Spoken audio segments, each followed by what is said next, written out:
Good morning, children. Today is Wednesday. The date today is the 23rd of February 2022. Today we are going to learn a story about a great scientist of America. His name is George Washington Carver, and this is his photo. He was the great scientist of America.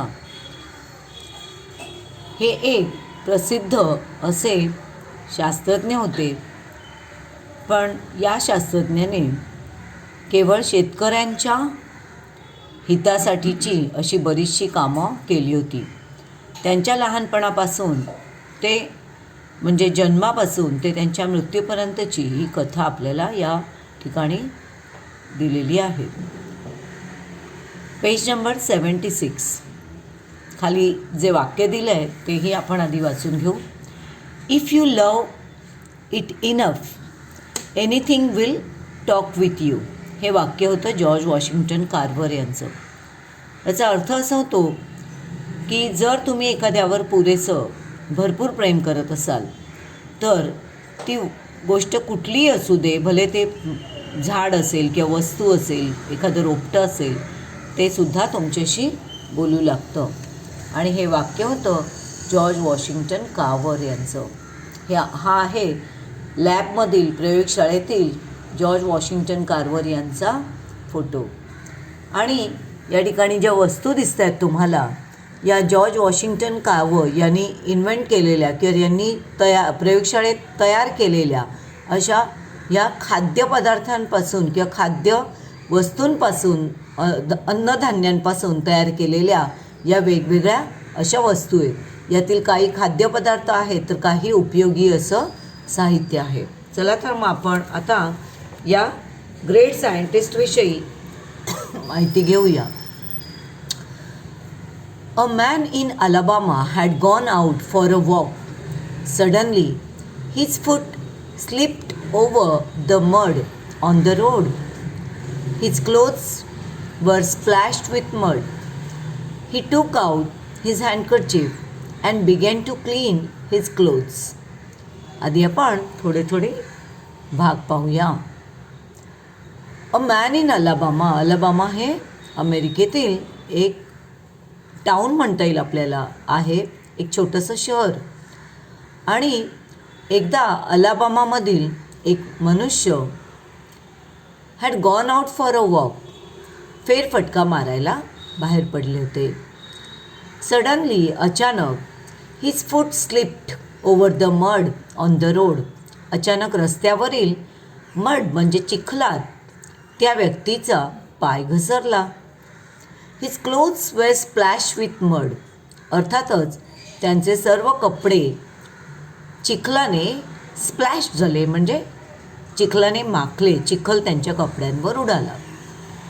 ही टूक out his हँडकर्चीफ. त्यांनी लगेच खिशातून त्यांचा हँडकर्चीफ म्हणजे रुमाल बाहेर काढला. And began to clean his clothes. आणि स्वतःचे कपडे त्या रुमालाने स्वच्छ करू लागले, पुसू लागले. तो चिखल जो होता तो पुसू लागले ते. ही वाईप्ड ऑफ ऑल द मड. त्यांनी कपड्यांवरचा सगळा जो चिखल होता तो पुसून काढला. वाईप्ड म्हणजे पुसला. आपल्या गाडीवर फ्रंट ग्लासवर, गाडीच्या पुढच्या काचेवर, ड्रायव्हरच्या समोरच्या काचेवर वायपर असतं बघा. तर वायपर हा शब्द या वाईप या क्रियापदापासून सुरुवात झालेली आहे. वाईप म्हणजे पुसला. आणि त्या ठिकाणी जे वायपर असतं असं गाडीच्या पुढच्या काचेवर हलणारं, ते सुद्धा चिखल किंवा पाणी वाईप करत असतं, म्हणजे पुसत असतं. But he saw that there were stains on his clothes and what's more the stains were blue. The handkerchief too had turned blue. He washed the handkerchief, but the blue stains were still there. They could not be washed off. आणि झालं काय? त्यांनी सर्व चिखल ते आपल्या रुमालाने स्वच्छ केला. But he saw there were some stains on his clothes. त्यांनी पाहिलं तर त्यांच्या कपड्यांवर चिखल जरी निघून गेला होता तरी त्या चिखलाचे काही स्टेन्स म्हणजे डाग राहिलेले होते. आणि आश्चर्य म्हणजे ते सर्व डाग जे होते ते ब्ल्यू कलरचे होते, निळ्या रंगाचे होते. आणि त्यांचा संपूर्ण हँडकरचीफसुद्धा निळा झालेला होता. मग त्यांनी हँडकरचीफ वॉश आउट केला, धुतला, परंतु तरीही काही ब्ल्यू स्टेन्स, काही निळे डाग अजूनही त्या ठिकाणी दिसत होते. They could not be washed of. ते निळे डाग काही धुवूनसुद्धा गेलेले नव्हते. This man was no ordinary man. He was George Washington Carver, the famous scientist. ही व्यक्ती जिच्या कपड्यावर चिखल माखलेला होता, ती व्यक्ती कोणी ऑर्डिनरी म्हणजे सर्वसामान्य व्यक्ती नव्हती. ते होते जॉर्ज वॉशिंग्टन कार्वर, एक प्रसिद्ध असे वैज्ञानिक, प्रसिद्ध असे शास्त्रज्ञ. A true scientist wants to study everything, even mud stains. एक सच्चा वैज्ञानिक, एक सच्चा शास्त्रज्ञ हा प्रत्येक गोष्टीचा अभ्यास करू इच्छितो. एक शास्त्रज्ञ त्याला दिसत असलेल्या सगळ्या गोष्टींचा अभ्यास त्याला करावासा वाटतो. प्रत्येक गोष्टीकडे तो शास्त्रज्ञ अभ्यासवृत्तीने पाहतो. मग अगदी ते चिखलाचे डाग असेनात का. Carver rush to his lab and tested the mud stains and soil.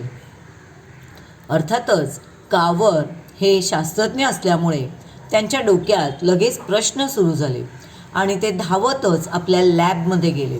Lab is a short form of laboratory. Laboratory म्हणजे प्रयोगशाळा, या शब्दाचा हा शॉर्ट फॉर्म आहे. लॅब म्हणजे प्रयोगशाळा. ते धावतच आपल्या प्रयोगशाळेत गेले आणि तिथे त्यांनी त्या मड स्टेन्सचा म्हणजे चिखलाच्या डागांची चाचणी केली, परीक्षा केली. आणि त्यांनी थोडीशी माती, सॉईल म्हणजे मातीसुद्धा सोबत आणली होती. ती देखील त्याने त्या ठिकाणी प्रयोगशाळेत टेस्ट केली. After many test he learn how to make good quality blue paint from the soil. आणि खूप अभ्यास केल्यानंतर, खूप चाचण्या केल्यानंतर ते त्यातून एक गोष्ट शिकले की how to make good quality blue paint from the soil. मातीतून उत्तम प्रकारचा, उत्तम दर्जाचा, उत्तम क्वालिटीचा निळा रंग कसा बनवायचा हे ते त्याच्यातून शिकले. A church in that town needed paint. त्या टाउनमध्ये त्या शहरामध्ये एक चर्च होतं आणि त्या चर्चच्या भिंतींना रंग त्या चर्चच्या भिंतीचा उडालेला होता आणि त्या चर्चला रंग काढण्याची गरज वाटत होती. Carver students painted the church with this blue paint. कार्वरच्या विद्यार्थ्यांनी काय केलं तर त्यांनी शोधलेल्या चिखलापासूनच्या त्या निळ्या रंगापासून त्यांनी त्या चर्चच्या भिंती रंगवल्या. No one could believe that the paint was made from the soil under their feet. आणि कुणाचा विश्वास बसेना की हा निळा रंग जो चर्चच्या भिंतींना देण्यात आला होता तो त्यांच्या पायाखालच्याच चिखलापासून बनवलेला होता. म्हणजे ही व्यक्ती अशी होती, हे शास्त्रज्ञ असे होते की अगदी स्वस्तातल्या स्वस्तात किंवा अगदी टाकाऊ वस्तूंपासून सुद्धा उपयोगी अशा टिकाऊ वस्तू बनवणारी ही व्यक्ती होती.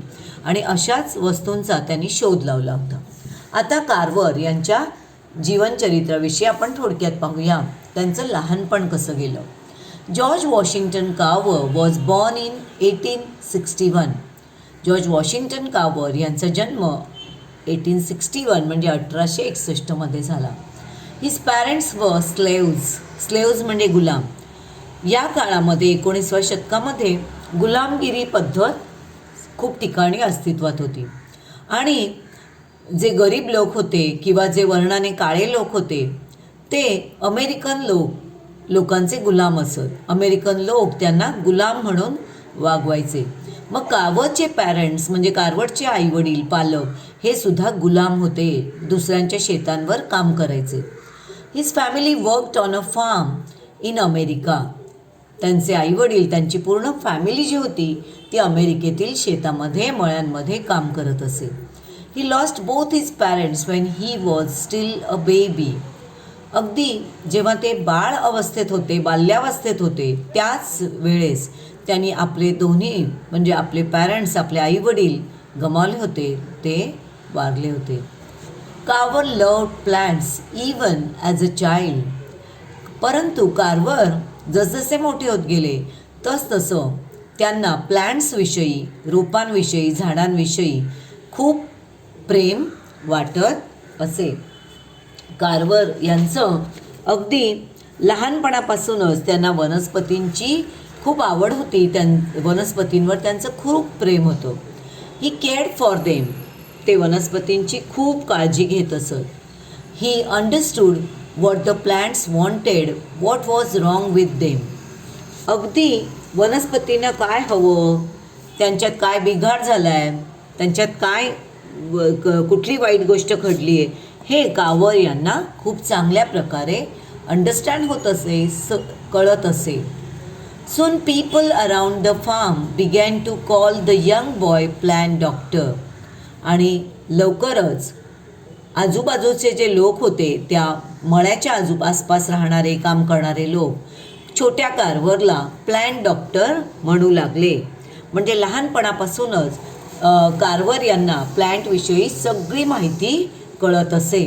आणि म्हणूनच जसं एखाद्या डॉक्टरला आपल्या पेशंटच्या बाबतच्या सगळ्या गोष्टी कळत असतात, पेशंटमध्ये काय सुधार आहे, काय बिघाड आहे कळत असतं, तसं लहानग्या कार्वरला रोपांबद्दल कळत असे की रोपांमध्ये काय बिघाड झाला आहे, रोपांमध्ये काय चांगली गोष्ट झाली आहे, रोपांची वाढ कशी होईल, त्यांना काय खायला हवं, केव्हा खायला हवं, हवं नको ते झाडांबाबतचं त्यांना कळत असे. म्हणून लवकरच लोक त्यांना प्लॅन्ट डॉक्टर म्हणून ओळखू लागले, रोपट्यांचा, वनस्पतींचा डॉक्टर म्हणून ओळखू लागले. Young Carver wanted to go to school and then college. लहानग्या कार्वरला इतर मुलांना शाळेत जाताना बघून लहानग्या कार्वरला सुद्धा शाळेत जावंसं वाटू लागलं आणि नंतर कॉलेजही करावं, महाविद्यालयातही जावं असं त्यांना वाटू लागलं. But he was a black boy. परंतु त्या काळातल्या त्यांच्या दुर्दैवाप्रमाणे ते एक कृष्णवर्णीय असे विद्यार्थी होते. म्हणजे काळ्या वंशाचे, काळ्या रंगाचे, काळ्या वर्णाचे असे ते एक मुलगा होते. आणि त्या काळामध्ये काळ्या लोकांना गोरे लोक जे होते ते अतिशय तुच्छतेने वागवत असत किंवा त्यांना शिकण्याचा वगैरे अधिकार नसे. त्यांच्या दुर्दैवाने ते ब्लॅक होते. Many schools and colleges in those days did not take black students. त्या काळातील खूपशा शाळा, कॉलेजेस ब्लॅक स्टुडंट्सना आपल्या शाळेत ॲडमिशन देत नसत. Carver did not lose his heart. परंतु असे जरी असले तरी कार्वर यांनी धीर सोडला नाही. He did not lose his heart म्हणजे त्यांनी धीर सोडला नाही, हिंमत हरले नाहीत. He went from place to place.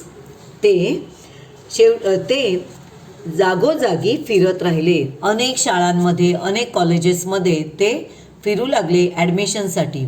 He found a college where he could study. आणि अखेर त्यांना एक असं कॉलेज सापडलं, महाविद्यालय असं सापडलं की जिथे ते अभ्यास करू शकत होते, शिकू शकत होते. He studied hard and became a scientist. आणि त्यांनी खूप कष्ट घेतले, अभ्यास केला, अभ्यासासाठी त्यांनी खूप कष्ट घेतले, खूप अभ्यास केला, खूप मेहनत केली आणि त्यांच्या मेहनतीचं फळ म्हणजे ते मोठे जेव्हा झाले तेव्हा ते एक प्रसिद्ध शास्त्रज्ञ बनले होते. आता आपण पेज नंबर 77कडे वळू. After a few months Carver went to teach at the Tuskegee Institute in Alabama. This institute was for black students. Carver worked there all his life.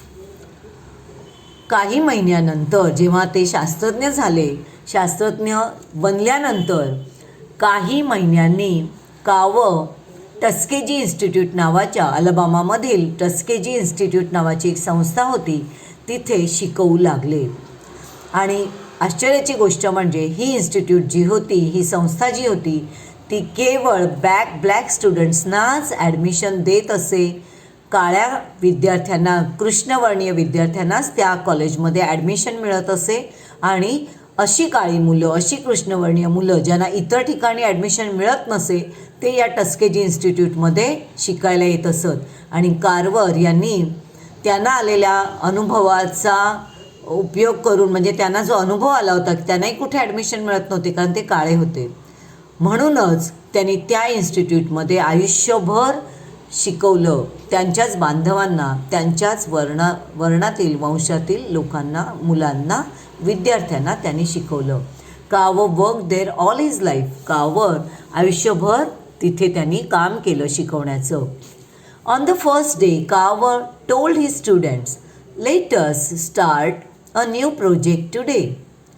We will all go out and collect cans, bottles, boxes, pots and pans which people have thrown away. From this, we will make simple instruments and set up our laboratory.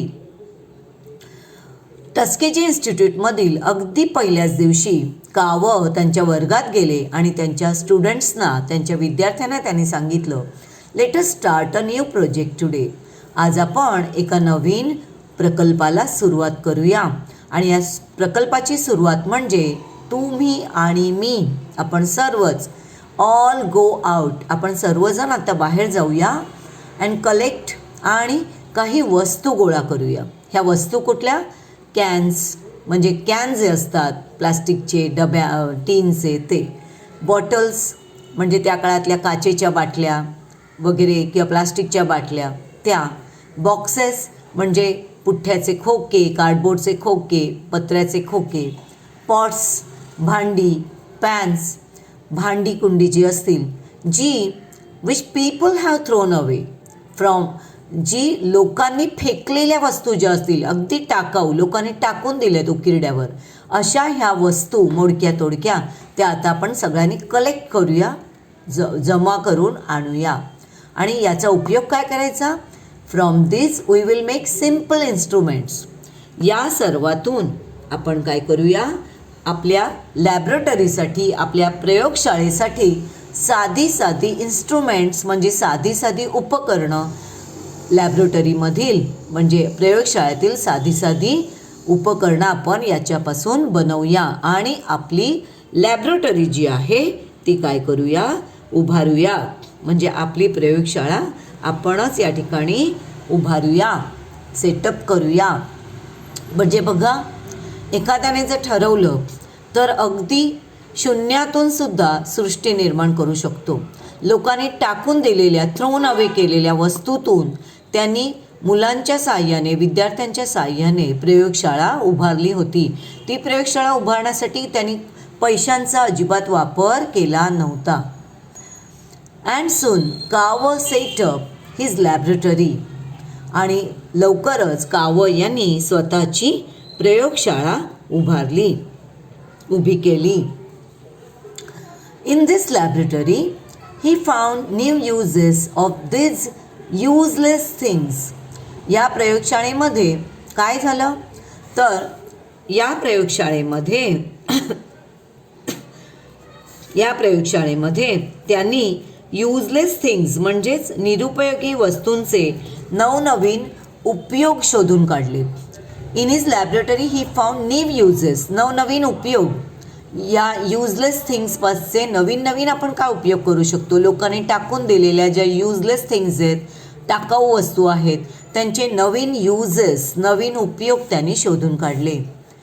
He showed his students that one does not have to spend a lot of money to do great things.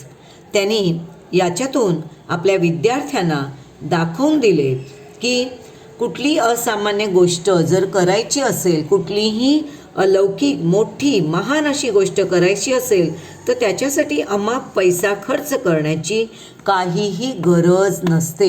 हे त्यांनी आपल्या मुलांना, आपल्या विद्यार्थ्यांना दाखवून दिलं. काही जण रडत बसतात की नाही, की माझ्याकडे पैसे नाही आहेत, नाहीतर मी असं काम केलं असतं, माझ्याकडे पैसा नाही आहे, नाहीतर मी तसं काम केलं असतं, पण माझ्या गरिबीमुळे मी काही करू शकत नाही. म्हणजे काही न करण्याचं कारण किंवा दोष ते गरिबीला देत असतात. पण कारवर यांनी दाखवून दिलं की अगदी गरीबातली गरीब व्यक्तीसुद्धा कुठल्याही प्रकारचे मनी स्पेंड न करता, कुठल्याही प्रकारचा पैसा खर्च न करता ग्रेट थिंग्स निर्माण करू शकतात, आयुष्यामध्ये महान गोष्टींची निर्मिती करू शकतात. हे त्यांनी त्यांच्या या प्रयोगशाळेवरून दाखवून दिलं. आता कारवर यांनी आयुष्यभरामध्ये जे कार्य केलं अनेकांसाठी किंवा त्यांच्यासारख्या शेतकरी बांधवांसाठी जे काम केलं ते आता पुढे या ठिकाणी दिलेले. Carver wanted to help the poor farmers who had small farms in Alabama. Carver आपल्यासारख्याच अलाबामामधील आपल्यासारख्याच गरीब शेतकऱ्यांची मदत करू इच्छित होते, ज्यांच्याकडे छोटी छोटी शेतं होती. ही showed them how to get good crops. त्यांनी या शेतकऱ्यांना दाखवून दिलं की चांगलं पीक आपण कसं मिळवू शकतो. क्रॉप्स म्हणजे पीक, चांगलं भरपूर आणि उत्तम दर्जाचं क्रॉप्स पीक आपण कसं मिळवू शकतो हे त्यांनी त्या लोकांना, आपल्या बांधवांना, शेतकरी बंधूंना दाखवून दिलं. These farmers grew plants like cotton because there was profit in it. हे जे शेतकरी होते ते शेतकरी त्यांच्या शेतामध्ये कॉटन क्रॉप घेत असत. कॉटन क्रॉप म्हणजे कापसाचं पीक घेत असत. याचं कारण काय होतं? कारण की कापसाच्या पिकातून त्यांना खूप प्रॉफिट मिळत होतं, खूप असा फायदा, नफा मिळत होता, पैसा मिळत होता. परंतु त्याचा एक दुष्परिणाम असा होता आणि तो त्या शेतकऱ्यांना माहीत नव्हता, जो कारवर यांनी त्या शेतकरी बांधवांना दाखवून दिला. तो दुष्परिणाम काय होता? तर कापसाच्या पिकाने प्रॉफिट तर खूप मिळत होतं, but cotton made the soil poor. परंतु कापसाचं पीक जे होतं त्यामुळे जमिनीचा दर्जा खूपच खालावत असे किंवा जमीन नापीक होत असे, जमीन खराब होत असे, माती खराब होत असे. But cotton made the soil poor. Carver told them to grow crops like peanuts and beans. मग कावन यांनी त्या लोकांना सांगितलं की तुम्ही कॉटनऐवजी पीनट्स म्हणजे भुईमूग. काय? पीनट्स म्हणजे भुईमूग. त्यांनी दाखवून दिलं की तुम्ही तुमच्या या शेतातून भुईमूग आणि बीन्स म्हणजे शेंगा म्हणजे द्विदल जी धान्य असतात की नाही, चवळी, वाटाणा, चणा, ज्यांना सोलल्यानंतर आतमध्ये 2 कप्पे त्यांचे निघतात, 2 त्याचे तुकडे दिसतात, तर त्यांना बीन्स असं म्हणतात. शेंगा असलेल्या कुठलीही पिकं त्याला बीन्स असं म्हणतात. तर कावय यांनी सांगितलं लोकांना की तुम्ही कॉटनऐवजी काय करा, पीनट्स आणि बीन्स लावा, तुमच्या शेतामध्ये लावा. याच्यामुळे तुम्हाला प्रॉफिटही मिळेल आणि तुमच्या मातीचा दर्जासुद्धा रिच राहील, तुमची सॉईल ही पुअर न राहता रिच राहील. बघा, this crops made the soil rich again. त्यांनी सांगितलं की पीनट्स आणि बीन्सची जी पिकं आहेत त्यामुळे शेतातील सॉईल रिच होईल, म्हणजेच शेतातील माती पुन्हा एकदा तिचा दर्जा खूप उत्तम होईल. The farmers got very good crops. आणि शेतकऱ्यांना खरोखरच खूप चांगलं असं पीक मिळालं. त्यांनी कारवर यांनी सांगितल्याप्रमाणे पीनट्स आणि बीन्स लावले आणि त्याच्यातून त्यांना गुड क्रॉप्स मिळालं. In fact the crops were so good that the farmers did not know what to do with so much of them. खरं तर इतकं पीक आलं शेतामध्ये प्रत्येकाच्या, पीनट्सचं आणि बीन्सचं इतकं भरपूर पीक आलं, भरघोस पीक आलं की फार्मर्सना कळेना की एवढ्या साऱ्या पीनट्सचं आणि बीन्सचं करायचं काय आता. कारण घरामध्ये पोती भरूनसुद्धा घरामध्ये हे पीक ठेवायला जागा नव्हती. आता काय बरं करावं, त्यांना प्रश्न पडला. आता पुन्हा एकदा कारवर त्यांच्या मदतीला धावले की एवढ्या पीनट्सचं आणि बीन्सचं करायचं काय ते त्यांनी दाखवून दिलं शेतकऱ्यांना. Again Carver went to work. पुन्हा कारवर कामाला लागले. He began to look for new uses for these plants. ते शोध घेऊ लागले, ते प्रयोग करू लागले की या पीनट्सचं आणि बीन्सचे नवीन उपयोग काय करायचे. कारण पीनट्स आणि बीन्स हे आत्तापर्यंत फक्त अन्न म्हणून जेवणामध्ये त्याचा वापर केला जायचा. परंतु याचे आणखी पण काही उपयोग करता येतील का, काही आणखी त्याचा उपयोग होऊ शकेल का, आणखी काही वस्तू त्याच्या बनवता येतील का, यासाठी कारवर आपल्या प्रयोगशाळेमध्ये काम करू लागले. Can you imagine how many uses he found. तुम्ही कल्पना करू शकाल का की या पीनट्सचे आणि बीन्सचे आणखी किती उपयोग होऊ शकतील हे कारवर यांनी शोधले असतील. पहा, या पीनट्स आणि बीन्सपासून त्यांनी कुठल्या कुठल्या वस्तू बनतील ते शोधून काढलं. फ्रॉम पीनट्स, भुईमुगापासून he made sugar, ink, boot polish, colours, soap. पीनट्सपासून, भुईमुगापासून त्यांनी साखर बनवली, शाई बनवली, बुटांचं पॉलिश बनवलं, वेगवेगळे रंग बनवले, साबण बनवले. बघा आणखी काय बनवलं.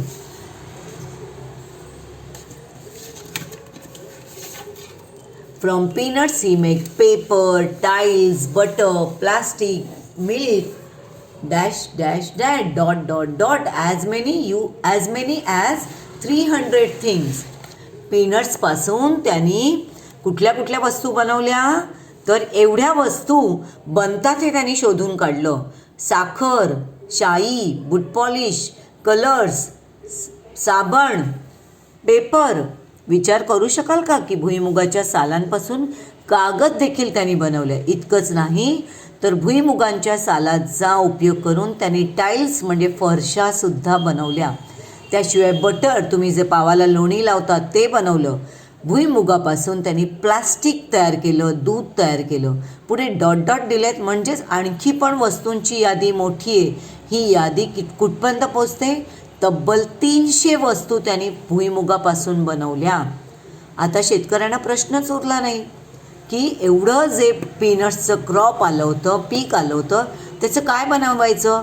तर त्याच्या ह्या एवढ्या वस्तू बनवून ते विकू शकत होते बाजारात. आता त्यांना प्रश्न उरलाच नाही. आता ते त्यांच्या पिकाचा असा उपयोग करू शकत होते. आणि हे कोणी त्यांना दाखवून दिलं, कारवर यांनी. प्रयोगशाळेमध्ये त्यांनी खूप सारे प्रयोग केले आणि ह्या नवनवीन वस्तू पीनट्सपासून बनवल्या. From sweet potato. Sweet potato म्हणजे रताळं. पोटॅटो म्हणजे बटाटा, पण स्वीट पोटॅटो म्हणजे रताळं. Sorry. From sweet potato he made as many as 118 things. रताळ्यापासून किती वस्तू बनवल्या असतील त्यांनी, तब्बल 118 वस्तू रताळ्यांपासून बनवल्या. म्हणजे इतका प्रयोगशील असा हा शास्त्रज्ञ होता. आणि हे सर्व काही ते केवळ आणि केवळ त्यांच्या शेतकरी बांधवांसाठी करत होते की शेतकऱ्यांना काही झालं तरी त्यांच्या शेतातून फायदा मिळाला पाहिजे, शेतकरी हा सुखी झाला पाहिजे, ह्यासाठी ते झटत असत. Soon these crops were in great demand and the farmers were happy. आणि एवढ्या वस्तू बनवायच्या हे त्यांनी शेतकऱ्यांना शिकवलं आणि त्याचा परिणाम काय झाला, लवकरच या पिकांना खूप मागणी आली. खूप ग्रेट डिमांड म्हणजे खूप मागणी आली. लोक खूप साऱ्या वस्तू मागू लागले, बाजारात त्या विकत घेऊ लागले आणि सगळे शेतकरी ज्यांनी ही मेहनत केली होती ते खूप खूप सुखी झाले. This great scientist died in 1943. हा महान शास्त्रज्ञ 1943 साली त्यांचा मृत्यू झाला होता. The place where he worked is now turned into a museum. ज्या प्रयोगशाळेमध्ये, ज्या टस्केजी इन्स्टिट्यूटमध्ये त्यांनी काम केलं, आयुष्यभर जिथे त्यांनी काम केलं शिकवण्याचं, त्या जागेचं म्युझियममध्ये म्हणजे वस्तू संग्रहालयामध्ये रूपांतर केलं गेलं. आजही जर तुम्ही अलाबामामधील टस्केजी इन्स्टिट्यूटमध्ये गेलात तर तुम्हाला त्या ठिकाणी जॉर्ज वॉशिंग्टन कार्वर यांच्या नावाने सुरू केलेलं उघडलेलं म्युझियम त्या ठिकाणी पाहता येईल. त्या म्युझियममध्ये कार्वर यांनी वापरलेल्या वस्तू बनवलेल्या वस्तू आजही तुम्हाला त्या ठिकाणी संरक्षित अशा पाहायला मिळतील. तर आय होप तुम्हाला कार्वर यांची ही कथा खूप आवडली असेल आणि याच्यातून आपण शिकू शकतो की नेहमी आपण माझ्याकडे काही नाही असं रडत बसण्यापेक्षा माझ्याकडे जे आहे त्याचा उपयोग करून आपल्याला स्वतःसाठी आणि जगासाठी महान कार्य करता येऊ शकतं. ही प्रेरणा आपल्याला कार्वर यांच्याकडून घ्यायची आहे. हे खाली जे चित्र दिसतंय ते तुम्हाला कळलंच असेल कारण तुमच्यापैकी पण खूप जण शेतकरी कुटुंबातील आहेत. येस, हे आहे पीनट प्लांट. हे आहे भुईमुगाचं रोपटं. आणि तुम्हाला दिसत आहेत की भुईमुग कुठे लागलेले आहेत? Yes, under the ground. भुईमुग कुठे लागतात? खाली, मुळांशी, म्हणजे जमिनीच्या खाली लागतात. तर हे आहे पीनट प्लांट. मुलांनो, आता तुम्हाला या पाठावर आधारित हा होमवर्क करायचा आहे. Page number 78, a place for everything and everything in its place. या पेजवर आपल्याला हा अभ्यास करायचा आहे. या अभ्यासामध्ये क्वेश्चन नंबर 2 पासून आपण सुरुवात करणार. Find the meaning of the following words from a dictionary. डिक्शनरीतून या शब्दांचे अर्थ शोधून काढायचे. स्टेन, डाग, स्लेव, गुलाम, लॅबोरेटरी, प्रयोगशाळा, डिमांड, मागणी, म्युझियम, वस्तू संग्रहालय. Question number 3, list the following from the passage. पॅसेजमधून या धड्यातून तुम्हाला ह्या गोष्टींची उत्तरं शोधून काढायची आहेत. फूड आयटम्स म्हणजे अन्नपदार्थ. या पाठामध्ये किती खाण्याच्या वस्तूंची नावं आलेली आहेत, अन्नपदार्थांची नावं आली आहेत जी आपण खाऊ शकतो. ती फूड आयटम्समध्ये तुम्हाला ती यादी लिहायची आहे. एव्हरीडे थिंग्स, दैनंदिन उपयोगाच्या कोणत्या वस्तूंची नावं या पाठामध्ये आली आहेत ती लिस्ट तुम्हाला बनवायची आहे. वर्ड्स रिलेटेड विथ स्टडीज, अभ्यासाशी संबंधित वस्तू कोणती नावं आलेली आहेत त्याची यादी यामध्ये तुम्हाला करायची आहे. Question number 4, rearrange the following events in the proper order. Use the points to make chart of the life sketch of George Washington Carver. तुम्हाला काय करायचं आहे? जॉर्ज वॉशिंग्टन कार्वर यांच्या आयुष्यातील या 9 घटना आहेत आणि या घटनांना तुम्हाला योग्य तो क्रम लावायचा आहे. आणि योग्य तो क्रम लावून तुम्ही काय करणार आहात? पुन्हा क्रमाने त्या घटना लिहून काढणार आहात. तुम्हाला आधी काय करायचं आहे? या प्रत्येक वाक्य वाचायचं आहे आणि या चौकोनामध्ये हे किती नंबरचं वाक्य असेल ते लिहून काढायचे. त्यानंतर पुन्हा 1, 2, 3 असे 1 ते 9 असे ही वाक्य अरेंज करायचे एका खालोखाल आणि लिहून काढायचे. वाक्य बघूया काय आहेत. Went to teach at the Tuskegee Institute in Alabama. अलाबामामधील टस्केजी इन्स्टिट्यूटमध्ये शिकवू लागले. लॉस्ट हिज पॅरेंट्स, आई वडील वारले. वॉज बॉर्न इन 1861, जन्म 1861 झाला. Loved plants as a child, झाडांवर मुलांप्रमाणे प्रेम करत असत. People called him plant doctor, लोक त्यांना झाडांचा डॉक्टर म्हणू लागले. Went from place to find a college, कॉलेजच्या शोधात ते जागोजागी फिरत राहिले. डाईड इन 1943, 1943 मृत्यू झाला. Help farmers in Alabama to make their soil rich, अलाबामामधील शेतकऱ्यांना त्यांची जमीन सुपीक करण्यासाठी मदत केली. Found many uses for peanuts and sweet potato, भुईमूग आणि रताळ्यांचे पुष्कळसे उपयोग शोधून काढले. आता तुम्हाला सगळ्या घटना कळलेल्या आहेत. यातली कुठली घटना पहिली झाली असेल ते बघा. एक फक्त सांगते, हे जे वाक्य आहे वॉज बॉर्न इन 1861, हे नंबर 1चं वाक्य येईल, कारण इथून त्यांच्या आयुष्याची सुरुवात झाली. त्यांचा जन्म 1861 साली झाला. मग ह्या वाक्याच्या पुढे जे चौकोन आलेले आहे, बॉक्स आलेले, तिथे तुम्ही नंबर 1 टाकणार. या पद्धतीने 2 नंबरची घटना, 3 नंबरची घटना, असे तुम्हाला इथे घटनांना क्रम द्यायचा आहे. आणि क्रम देऊन झाल्यानंतर पुन्हा त्या घटना 1, 2, 3 अशा 9पर्यंत क्रमाने लिहून काढायचे. राईट अ नोट ऑन काव इन युअर मदर टंग. ही संपूर्ण कथा ऐकल्यानंतर तुम्हाला ही कथा मराठीतून थोडक्यात लिहून काढायचे, ज्यामध्ये तुम्ही कावर यांच्या लाईफविषयी, त्यांच्या आयुष्याविषयी थोडक्यात मराठीतून तुम्हाला जी कथा कळलेली आहे ती लिहून काढणार आहात. आणि हा अभ्यास करून तुम्हाला याचा फोटो पाठवायचा आहे आणि हा पाठ 2दा वाचायचा आहे.